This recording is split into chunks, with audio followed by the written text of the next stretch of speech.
13 juin 1929. Ultime apparition, et non la moindre, accordée à sœur Lucie.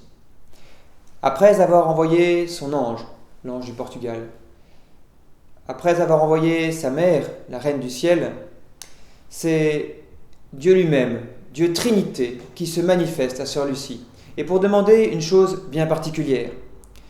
Voici comment cela s'est passé. Alors qu'elle était en train de faire l'heure sainte, comme tous les jeudis soirs, de 23h à minuit, comme elle en avait demandé l'autorisation à son supérieur et à son confesseur, sœur Lucie est donc à genoux, prosternée dans la chapelle, en train de répéter ces prières que l'ange lui avait apprises. « Mon Dieu, je crois, j'adore, j'espère et je vous aime, et je vous demande pardon pour tous ceux qui ne croient pas, qui n'adorent pas, qui n'espèrent pas et qui ne vous aiment pas. » Et cette autre prière, très sainte Trinité, Père, Fils et Saint-Esprit, je vous adore profondément et je vous offre le très précieux corps, sang, âme et divinité de Jésus-Christ présent dans tous les tabernacles du monde, en réparation pour toutes les offenses. Voici ce que sœur Lucie raconte. La seule lumière dans la chapelle était celle de la lampe. Soudain, toute la chapelle s'éclaira d'une lumière surnaturelle, et sur l'autel apparut une croix de lumière qui arrivait jusqu'au plafond. Dans une lumière plus claire, on voyait, sur la partie supérieure de la croix, un visage d'homme, avec le haut du corps, depuis la taille, Dieu le Père, sur sa poitrine, une colombe de lumière, le Saint-Esprit, et cloué à la croix le corps d'un autre homme, notre Seigneur Jésus-Christ.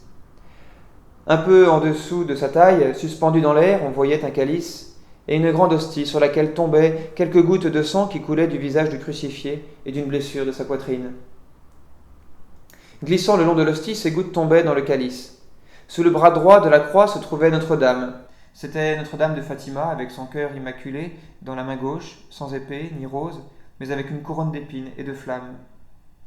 Sous le bras gauche de la croix, de grandes lettres, comme faites d'une eau cristalline coulant sur l'autel, formaient ces mots « grâce et miséricorde ».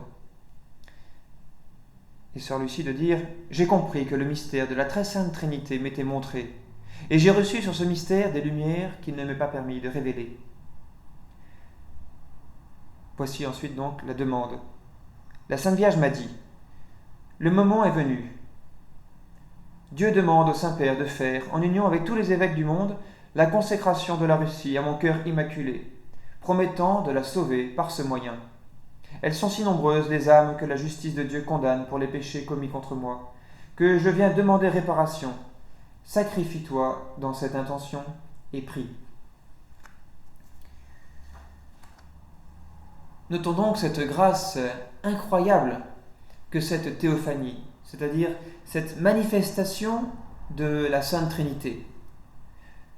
Voir Dieu est bien l'aspiration la plus profonde de notre être. Et le bonheur du ciel résidera précisément dans cette vision de Dieu face à face, dans cette contemplation bienheureuse de Dieu pour l'éternité. Mais ici, la Trinité apparaît non pas glorieuse et triomphante, mais sur une croix de lumière. Image parlante pour nous faire comprendre l'amour de toute la Trinité pour le monde. Et pour nous manifester son amour, Dieu n'a pas trouvé de moyen plus éloquent que la croix. C'est donc toute la Trinité qui est glorifiée sur cette croix de Jésus. Ce n'est pas sans raison non plus que la Trinité se manifeste sous la forme de cette croix à cette époque-là. Je vous rappelle, nous sommes en 1929, les persécutions de Staline en Russie se font toujours plus violentes et dures. Et c'est donc ce moment que le ciel choisit pour révéler sa volonté. Que la Russie soit consacrée au cœur immaculé de Marie, et elle sera sauvée par ce moyen. Alors même que le ciel est outragé par les péchés des hommes, péchés qui réclament vengeance, qui réclament justice devant Dieu, eh bien Dieu ouvre une voie de salut. Il ne laisse pas l'humanité seule face au châtiment qu'elle se prépare.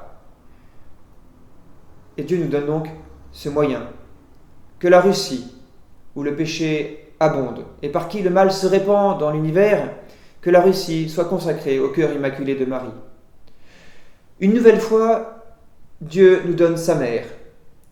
Vous verrez dans les prochaines vidéos les enjeux de cette consécration et toutes les conséquences politiques.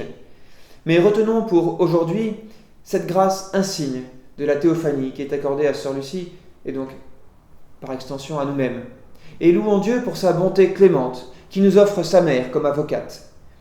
Pouvait-il y avoir une personne mieux placée qu'une mère pour plaider la cause de ses enfants perdus ?